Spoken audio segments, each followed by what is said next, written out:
ministre des Affaires étrangères au Qatar, nous espérons la réponse de la région sera réelle afin de mettre fin à l'intimidation de l'État génocidaire. Et il y a également l'Iran hier qui a appelé à créer une armée musulmane internationale dans le but de contrer la menace israélienne. Mais ce n'est pas tout. Le prince héritier saoudien, l'attaque contre le Qatar nécessite une action internationale pour faire face à l'agression israélienne. Et il propose également une armée pour faire face à l'agression.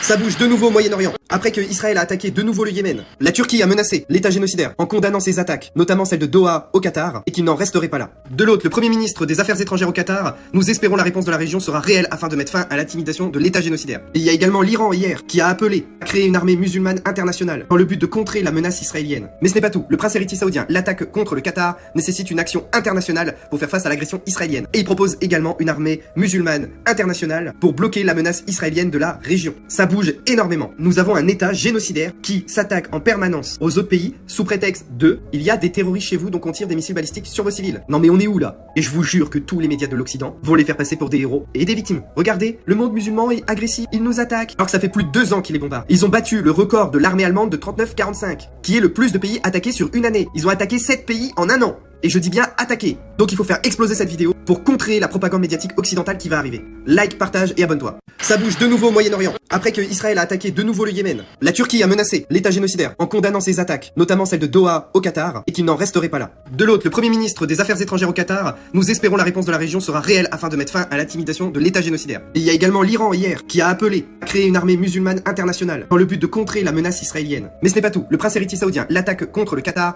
nécessite une action internationale pour faire face à l'agression israélienne. Et il propose également une armée musulmane internationale pour bloquer la menace israélienne de la région. Ça bouge énormément. Nous avons un État génocidaire qui s'attaque en permanence aux autres pays sous prétexte de « il y a des terroristes chez vous donc on tire des missiles balistiques sur vos civils ». Non mais on est où là? Et je vous jure que tous les médias de l'Occident vont les faire passer pour des héros et des victimes. Regardez, le monde musulman est agressif, il nous attaque, alors que ça fait plus de 2 ans qu'ils les bombardent. Selon Urbilog, la canne blanche est un outil d'aide à la mobilité, utilisé par de nombreuses personnes aveugles ou très malvoyantes. Elle joue un double rôle, détecteur d'obstacles, trottoir, marche, poteau, trou. Signal social, elle informe visuellement les autres qu'une personne est en situation de handicap visuel.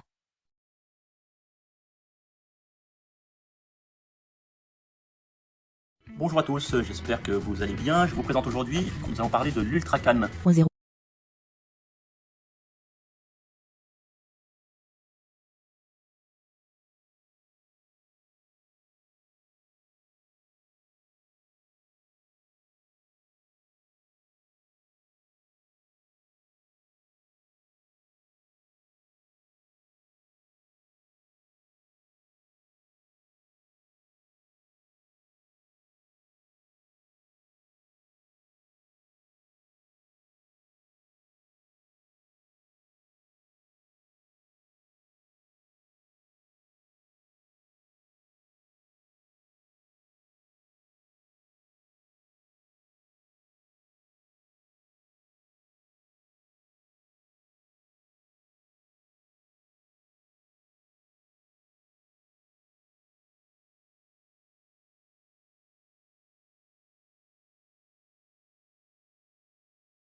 Notamment dans le nord, et c'est extrêmement rare. Les images ont inondé les réseaux sociaux hier. Dans un premier temps, c'est une tempête de grêle qui a frappé, puis une épaisse couche de neige, vous le voyez sur ces photos, s'est déposée sur le sable fin, et ça donne donc ces images particulièrement belles. Grâce à cela, grâce à cette tempête de neige qui a eu lieu hier, eh bien, vous avez des rivières qui sont asséchées depuis de nombreuses années, qui ont recommencé à couler. C'est vrai que c'est assez joli. Joli, Merci mélange beaucoup. orange et de blanc, là.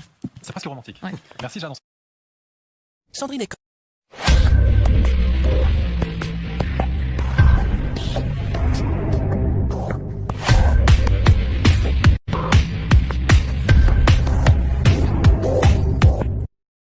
Nous ne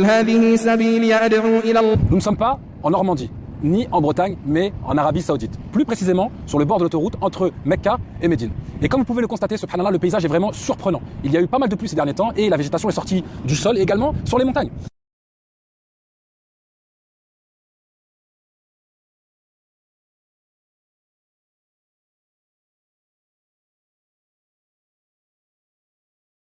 وهذا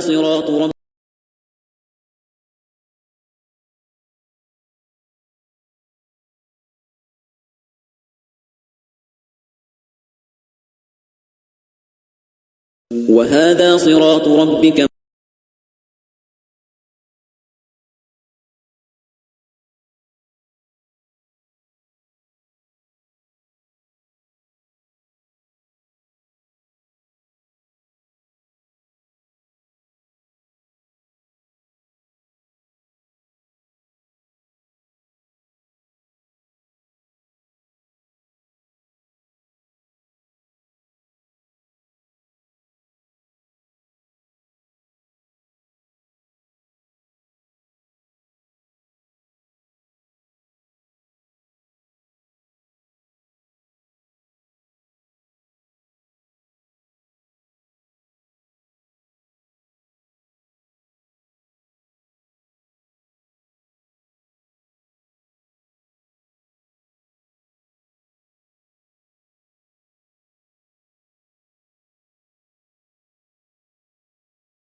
Il y a des enfants qui sont rendus à leurs violeurs par décision de justice. Je serais morte, réellement, si je n'étais pas partie de chez eux.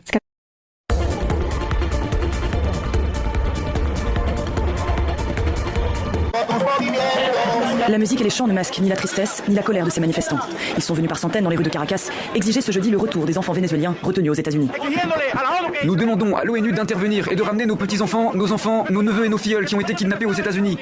Maltraités entre 2010 et 2017, à 15 jours du procès à Châteauroux, Olivier Trenel nous répond, il dénonce le malaise profond d'une profession. On a recueilli le témoignage de 3 collègues, 2 qui sont encore au département et une qui a quitté. Ils disent mais on a fait n'importe quoi, collectivement on a fait n'importe quoi. Et on aurait dû les protéger et on s'est retrouvés seuls face à ça. On savait qu'il y avait des dysfonctionnements, on a fait remonter, d'ailleurs on a arrêté de conduire les enfants. Mais l'ampleur de la maltraitance et de la toile d'araignée qui était derrière cet accueil, tout ça ils ne le connaissaient pas et ils le découvrent là. Si vous avez suivi le procès de Marine Le Pen, évidemment, qui a été sanctionné pour détournement de fonds publics. Déjà, je ne savais pas que c'était sanctionnable en France. C'est vrai, on a mis 4 milliards là, pour les JO pour avoir Philippe Catherine tout nu. Ça mérite de prendre procès quand même. T'as donc Bardella qui, lui, est candidat, du coup, il est refait, mais il doit faire ça.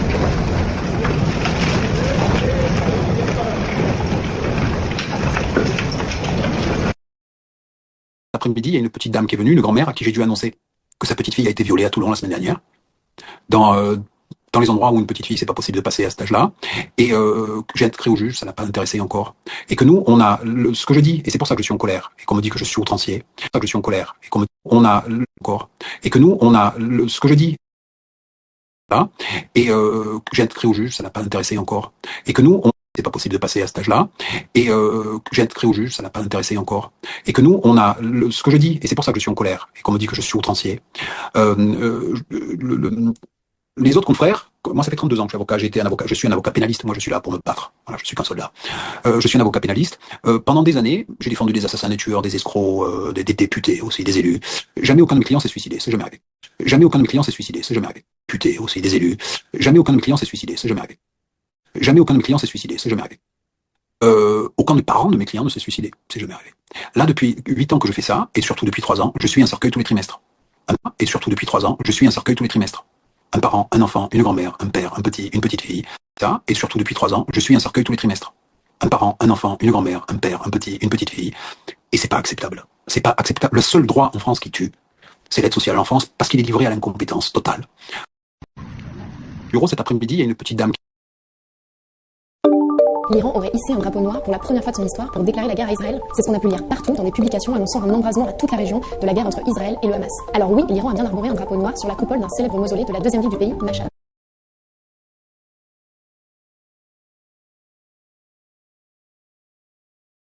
Le deuil est hissé chaque année traditionnellement pendant le mois de Muharram.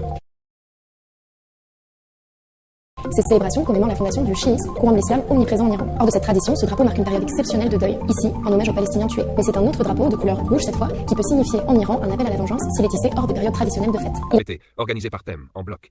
J'ai ajouté les éléments.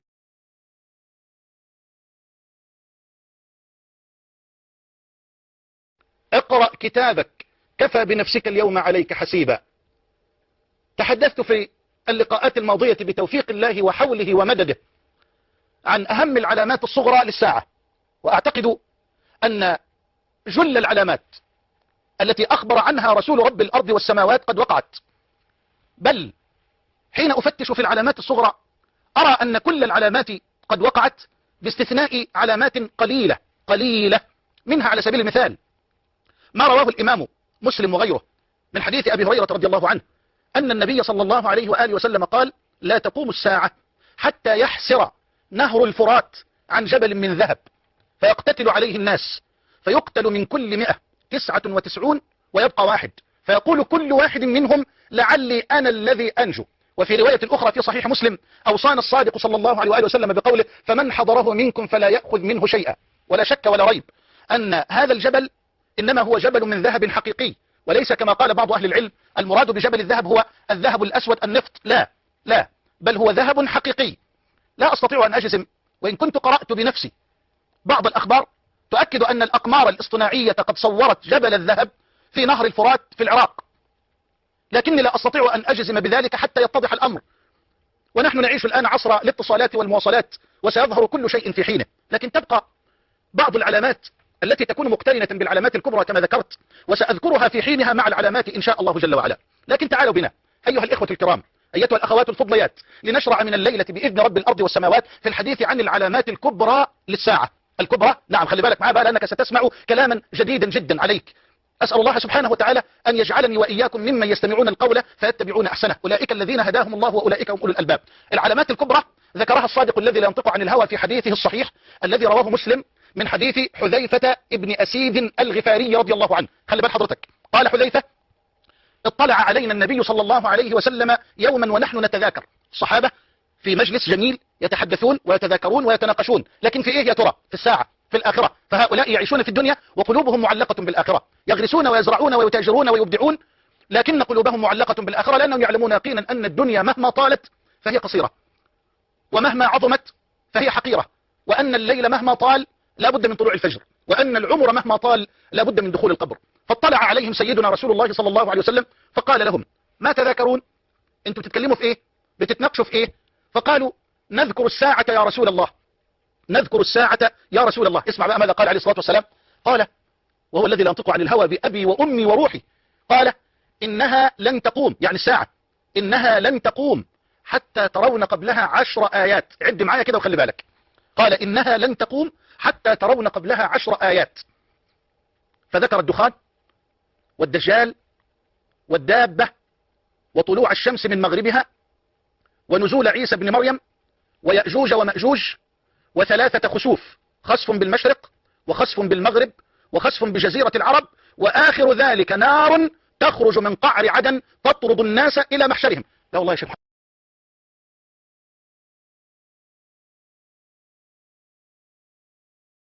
الثاني الحديث ده تاني، لان احنا نشرح بقى في العلامات الكبرى. نركز كده معايا ويعني نسمع تاني كلام النبي عليه الصلاه والسلام في العلامات الكبرى. حاضر.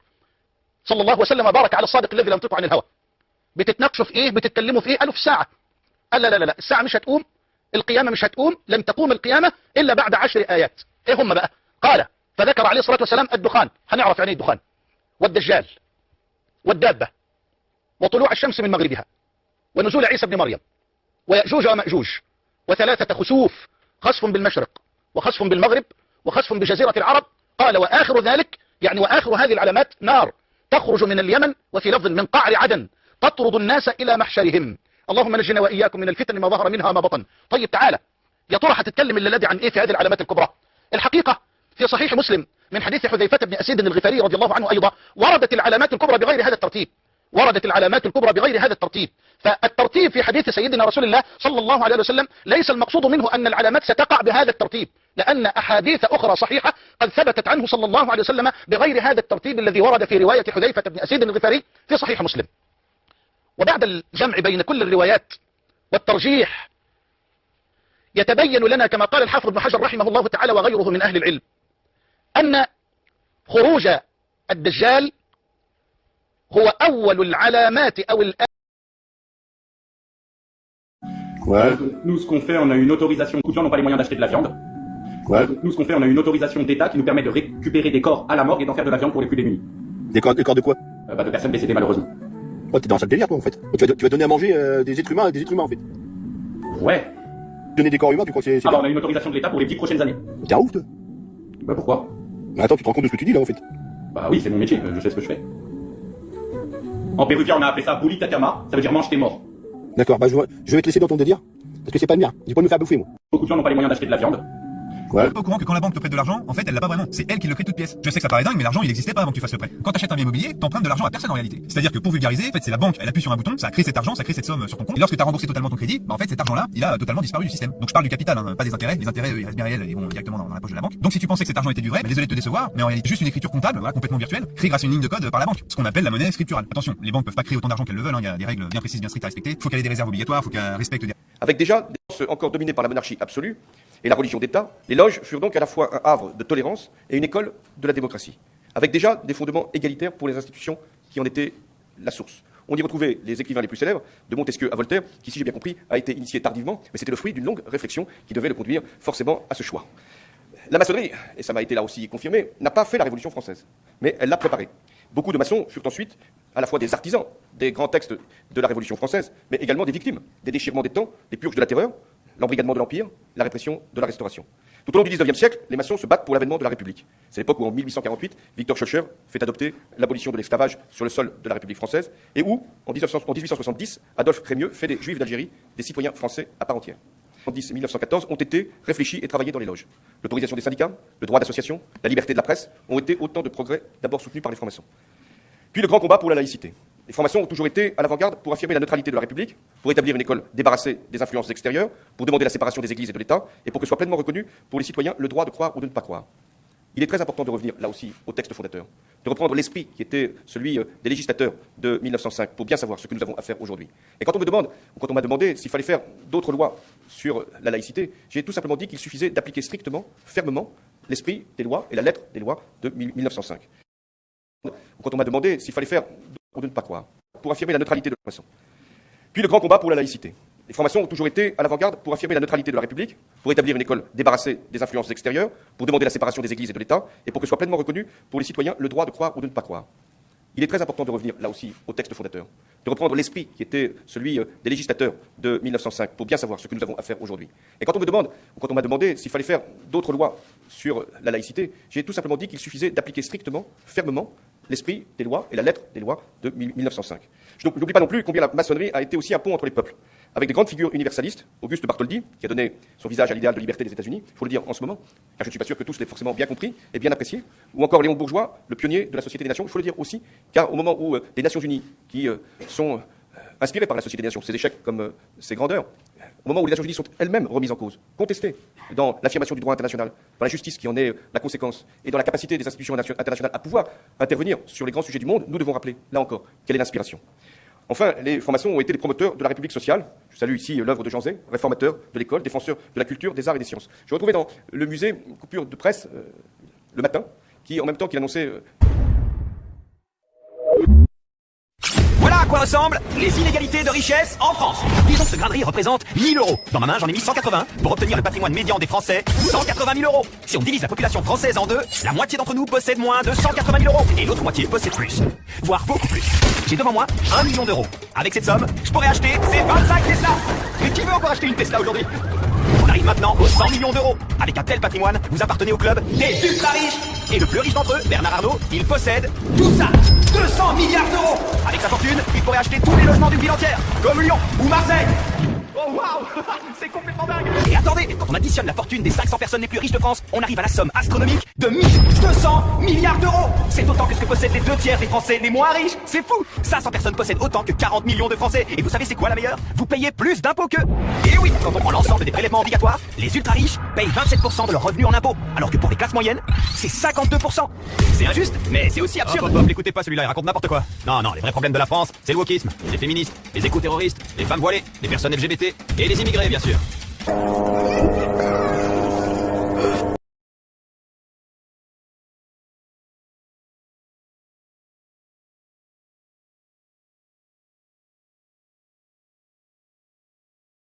Idea.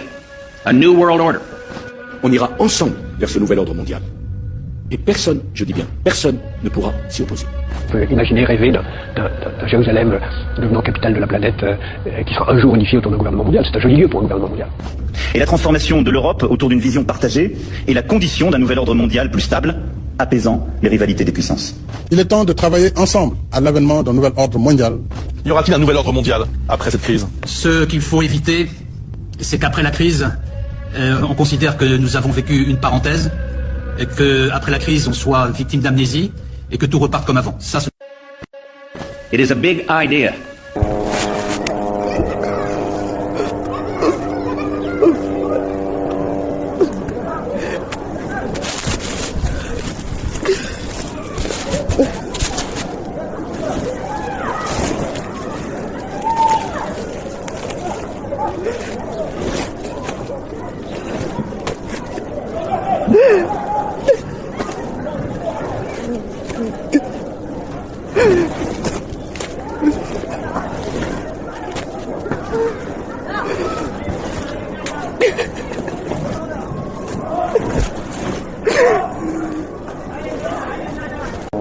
Haut du panier, la hausse, c'est d'ordre de, asseyez-vous bien, non mais c'est vrai, hein. Je dis c'est vrai parce qu'on n'y croit pas. C'est 2%, pendant que les contribuables, l'ensemble des contribuables, c'est 8%. en moyenne, c'est 8% d'impôt sur le revenu, et là-haut, c'est 2%. Donc, il y a quand même un grave problème. Je le redis, parce que je pense que si tout le monde ressort de là avec ce chiffre en tête, il est tellement frappant, on le revérifie, on n'y croit pas. La première fois que je le lis, j'y crois pas, je le dis. La première fois que je le lis, je comprends pas. Les Français, en moyenne, paient 50% d'impôts. Alors, quand on dit 50% d'impôts, c'est tout. C'est pas seulement l'impôt sur le revenu. L'impôt sur le revenu, les cotisations sociales, la TVA. Donc, une fois qu'on a payé tout ça, la moyenne des Français, c'est 50%. Et le haut du panier des hyper riches, c'est 26%. C'est un citoyen qui nous dit que chacun doit contribuer à hauteur de ses moyens. Donc la contribution demandée aux citoyennes et aux citoyens doit être également répartie entre eux en raison de leurs facultés. C'est ça la base. C'est sur ça qu'on s'est mis d'accord. Et là on voit que le haut du panier, là-haut, les 1%, les 0,01%, eh ben en fait ils payent moins. C'est dégressif. Et si on prend l'impôt sur le revenu, alors là ça devient délirant. C'est-à-dire qu'en impôt sur le revenu, le petit haut du panier, là-haut, c'est d'ordre de, asseyez-vous bien, non mais c'est vrai, je dis c'est vrai parce qu'on n'y croit pas. C'est 2%, pendant que les contribuables, l'ensemble des contribuables, c'est 8%. Alors que les médicaments ACT sont jugés efficaces à 80%, les résultats sont en effet spectaculaires. Alors que les médicaments ACT sont jugés efficaces à 80%, la tisane affiche un score de 99%, et sans effet secondaire, contrairement aux médicaments. Le résultat était surprenant, positivement, et c'est là que les ennuis commencent avec la médecine conventionnelle. Quel genre d'ennui? Le premier ennui, c'est l'interdiction. À la fin de l'étude, nous devions organiser une conférence. Lorsque nous avons remis le résultat au médecin-chef des zones, tout de suite, il s'est interposé. Il a dit, j'interdis, cette conférence n'aura pas lieu, et je préfère que Jérôme puisse se taire et pas communiquer ses résultats à la population. Ils achètent du halal en grande surface. Je vais vous montrer quelles sont les marques qu'il faut absolument éviter et je vais vous expliquer pourquoi. Donc n'hésitez pas à faire tourner l'info, c'est gratuit et ça pourra servir à beaucoup de monde. Donc on commence avec Isla Délice, là je pense que vous le savez tous. C'est certifié par la Mosquée de Lyon et la Mosquée de Lyon autorise dans son cahier des charges l'électronarcose des volailles ainsi que l'assommage des bovins. Donc ça c'est à éviter. Ensuite on passe à Régalal, c'est certifié par la Mosquée d'Evry Courcouronnes et là c'est exactement le même problème que Isla Délice, sauf que eux en plus de ça ils autorisent l'abattage des volailles mécaniquement. Alors Oriental Viande, eux aussi ils étaient certifiés par la Mosquée d'Evry Courcouronnes mais maintenant ils sont certifiés par la Grande Mosquée de Paris et pour les mêmes problèmes que je vous ai cités précédemment, ça c'est à éviter. On passe à Fleur et Michon donc qui est certifié par la SFCVH et donc là c'est les mêmes problèmes que je vous ai cités précédemment et il y a pas tout le temps des contrôleurs à chaque production donc à éviter. Samia c'est pareil, c'est certifié par la SFCVH donc inutile de ramener ça à la maison. Alors attention quand même, je parle de la marque, on soit bien d'accord, si ta femme s'appelle Samia, évite de la laisser dehors, ne sois pas bête s'il te plaît. Alors bien évidemment il y a beaucoup d'autres marques à éviter, là je t'ai donné principalement celles qu'on retrouve dans les grandes surfaces, mais pense à t'abonner parce que bientôt je te fais une vidéo sur toutes les marques halal que tu peux consommer en toute confiance avec des certificateurs fiables. Cette vidéo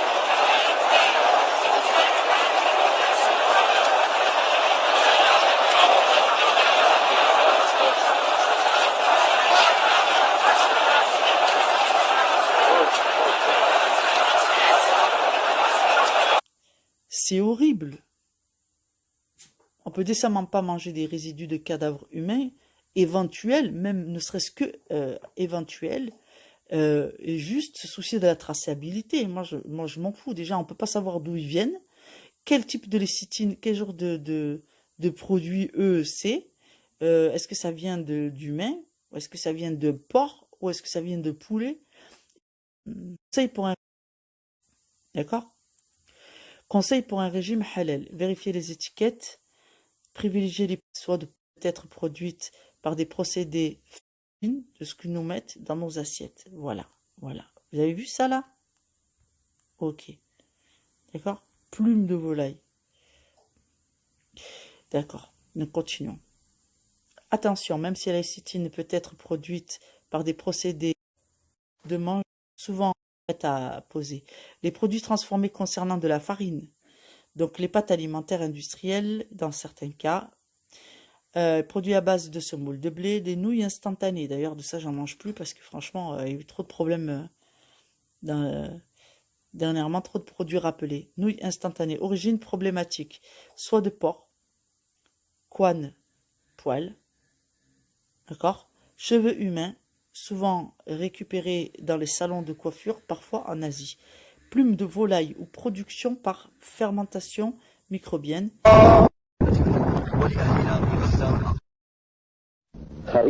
La carte du Grand Israël qui se trouve sous ce quoi? Une menorah. Regardez cette monnaie. C'est une monnaie israélienne. 10 agora. 10 agora.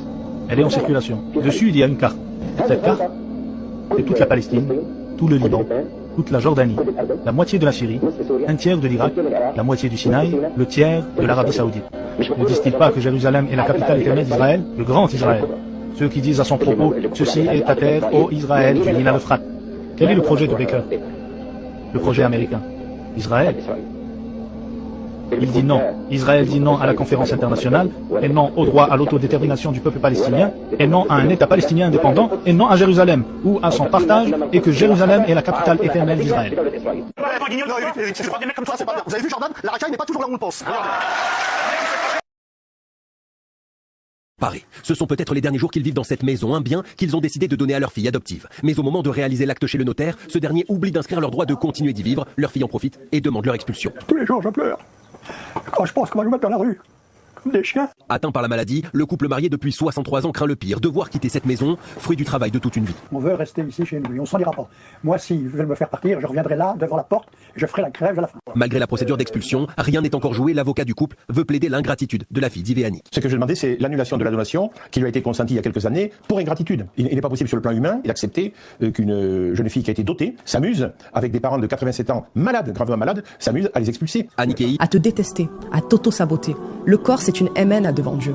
Et prendre soin de sa santé, c'est une forme de foi. Parce que quand tu guéris, c'est pas juste physique, c'est une guérison spirituelle aussi. Tu fais des prières, des invocations, mais tu continues à mal manger, à te détester, à t'auto-saboter. Le corps, c'est une MN devant Dieu. Et prendre soin de sa santé, c'est une forme de foi. Parce que quand tu guéris, c'est pas juste physique, c'est une guérison spirituelle aussi. Tu fais des prières, des invocations. Prendre soin de sa santé, c'est une forme de... Ils empoisonnaient le lait maternel des mères allaitantes qui avaient été vaccinées. Il y a un autre graphique. Je ne dis pas à la légère que cela ressemble à la science de Mengele. Je suis juive et j'ai perdu de grands-oncles et tantes dans l'Holocauste. Je ne fais donc pas cette comparaison à la légère, mais c'est bien de la science à la Mengele. Il y a un autre graphique qui montre combien de bébés ils rendent malades avec du lait maternel empoisonné. Et ils n'ont à ce jour pas averti les mères vaccinées qu'ils mettaient du polyéthylène glycol, qui est un produit dérivé du pétrole, dans le lait qu'elles donnent à leurs bébés. Ils ont donc un graphique montrant que tant de bébés allaités souffrent d'œdème, c'est-à-dire d'un gonflement des tissus. Tant d'autres ont de la fièvre, tant d'autres vomissent. Ceux-là sont inconsolables, vous ne pouvez pas les consoler. Et un pauvre bébé a eu des convulsions et est mort après avoir été allaité par une mère vaccinée. Et un pauvre bébé a eu des convulsions et est mort après avoir été allaité par une mère vaccinée. Et les naissances ont baissé de 13 à 20% dans les bases de données gouvernementales occidentales. Et j'ai encore pire en fait. Les nouvelles ne cessent de s'empirer. Après je vais faire une pause, je vous le promets. Mais les gens doivent entendre tout cela. Une nouvelle étude très importante, menée en République tchèque, sur 1,3 million de personnes, montre une baisse de 30% des naissances chez les femmes vaccinées par rapport aux femmes non vaccinées. Une autre étude vient de paraître, suggérant que les femmes perdent la majorité de leurs ovules si elles sont vaccinées. C'est donc catastrophique. Vous savez qu'ils empoisonnaient le lait maternel des mères allaitantes qui avaient... Ces faux profils auraient été créés par des Israéliens se faisant passer pour des personnes originaires du Maghreb ou du monde arabe. Des enquêtes menées notamment par Meta, maison mère de Facebook et Instagram, ont révélé l'existence de réseaux coordonnés de faux comptes. Ces faux profils sont souvent très crédibles et donnent l'impression d'avoir affaire à des utilisateurs maghrébins ou arabes avec des noms et photos typiques de la région, une utilisation maîtrisée de l'arabe dialectal, des messages en apparence spontanés sur des sujets sociaux, politiques ou religieux. Mais quel intérêt pour Israël de créer ces comptes? Ces opérations répondent à plusieurs objectifs. Influencer l'opinion publique dans des pays arabes ou musulmans en diffusant des discours pro-israéliens ou anti-palestiniens. Semer la division entre communautés locales ou entre les pays du Maghreb et leurs partenaires, ou encore soutenir certaines politiques ou régimes considérés comme stratégiques pour Israël ou ses alliés. Ces méthodes ne sont pas nouvelles et des cas concrets ont pu être révélés ces dernières années. Notamment le cas de l'affaire Team George, une entreprise israélienne spécialisée dans la manipulation électorale et la désinformation. Elle proposait à ses clients des opérations numériques sophistiquées impliquant des milliers de faux profils, certains se faisant passer pour des citoyens maghrébins. Également en mai 2019, Facebook a démantelé un réseau de 265 comptes pages et groupes opérant principalement en Afrique et en Amérique latine. Ils étaient liés à une société israélienne appelée Archimède Group qui utilisait des faux profils pour influencer des élections locales. En 2020 et 2021, Meta a rendu public plusieurs rapports détaillant des opérations d'influence coordonnées depuis Israël. Celles-ci visaient notamment les pays d'Afrique du Nord et du Moyen-Orient avec des contenus en arabe et en français. Ces stratégies de manipulation révèlent la volonté d'Israël d'influencer et de diviser la communauté maghrébine et arabe qui représente le principal soutien de la cause palestinienne. Présenter à partir de quand on voit ce qu'ils vont présenter à partir de septembre à l'école, à partir de 3 ans, avec le programme sur la vie affective et sexuelle des enfants, je peux vous assurer que ayez peur parce que c'est vraiment un formatage des valeurs, c'est vraiment un formatage de vos enfants pour qu'ils deviennent les adultes très bancals et pervers d'une société que le prophète alayhi salam a identifié parmi les signes de la fin des temps. Donc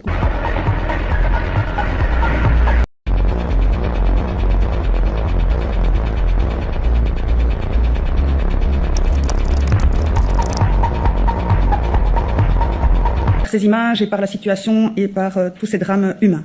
Mais il n'est pas dans mes compétences d'intervenir. Ça suffit le 2 poids 2 mesures. Il faut des sanctions maintenant contre Israël. Chaque fois qu'on demande des sanctions dans ce Parlement, c'est jamais de votre faute. C'est jamais vous qui pouvez. Quand on demande des sanctions académiques, quand on demande de rompre les liens, la ministre présidente nous répond qu'elle n'a absolument aucun pouvoir pour le faire. Quand on vous demande des sanctions contre Israël à l'Eurovision, vous n'avez aucun pouvoir pour demander quoi que ce soit à la RTBF. En fait, vous êtes ministre de rien, vous êtes complètement lâche et vous êtes complice de ce qui est en train de se passer, vous êtes complice d'un génocide. Quand on ne prend pas de sanctions, je suis désolé, on est complice.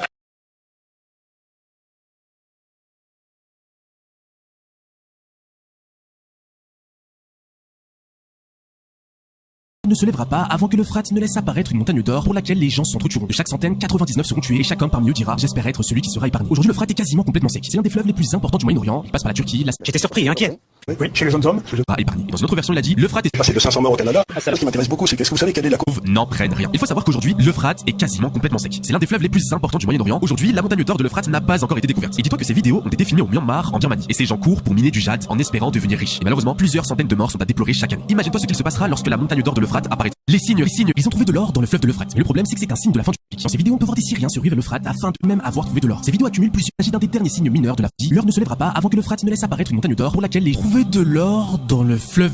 إذن بعد جفاف النهر هنا جبل من ذهب يتم استخلاص الذهب تصفيته انظروا ذهب خالص ويوجد بعض السواد ونقوم بتصفيته ما شاء الله انظروا ما شاء الله مباشر في قاع الفرات في قاع الفرات انظروا ما شاء الله مباشر في قاع الفرات ما شاء الله جبل من ذهب. Ce qui m'intéresse beaucoup, c'est qu'est-ce que vous savez quelle est la cause de mort la plus fréquente maintenant dans les classes d'âge 25 à 55 ans au Canada, en Grande-Bretagne, en Irlande, en Portugal, en Espagne? Oui. Vous savez? Oui, chez les jeunes hommes, avec une... Eh ben c'est unknown death. On ne sait pas de quoi il est mort. Oui. Et on est passé de 500 morts au Canada à 5000. Oui, en effet. Mais et donc, de morts inexpliquées. Oui. De morts inexpliquées. Alors, sauf qu'ils ont été vaccinés. Mais ils ont tous été vaccinés, c'est ça. Donc ce que j'essaie de dire, c'est qu'il va peut-être y avoir maintenant des enquêtes qui vont commencer à être diligentées. Pourquoi y a-t-il d'un seul coup le nombre de mecs entre 25 et 55 ans qui d'habitude ne claquent pas, qui se mettent à claquer comme ça? Ils vont peut-être chercher, je sais bien que une corrélation n'est pas une explication. Parfois ça l'est. Parfois ça l'est. Donc par exemple, il semble bien qu'il y ait une part tout à fait normale de gens qui ont eu 4 vaccins qui sont morts. Alors que le nouveau ministre de la Santé prévoit une 5e campagne de vaccination pour la 7e vague, je m'y perds un peu mais je crois que c'est ça, qui aura lieu à l'automne. Moi j'ai zéro, pas de vaccin, j'ai pas de vaccin dans les veines. Donc voilà, non, mais ce que j'essaie de dire, c'est qu'à un moment ou à un autre, on peut faire des hypothèses. Ou bien les Français sont des moutons et des veaux, et à ce moment-là on est foutus. Ce qui nous attend c'est l'Argentine. Bon, c'est quelque chose qui m'intéresse beaucoup. Avec son kayak, il prévoyait d'avaler les kilomètres. Quand soudain, une baleine à bosse ne fait d'Adriane qu'une bouchée. Son père filme la scène avec sa caméra embarquée. Viens, viens! Le cétacé de 30 tonnes, reste tranquille, a englouti le jeune homme avant de le relâcher en un seul morceau, indemne, dans des eaux à peine 10 degrés. Adriane peine encore à réaliser 5 jours après l'accident. Regardez, ça c'est le kayak qui est rentré dans la bouche de la baleine. Au début, quand j'ai cru être mort, j'ai eu très peur, bien sûr.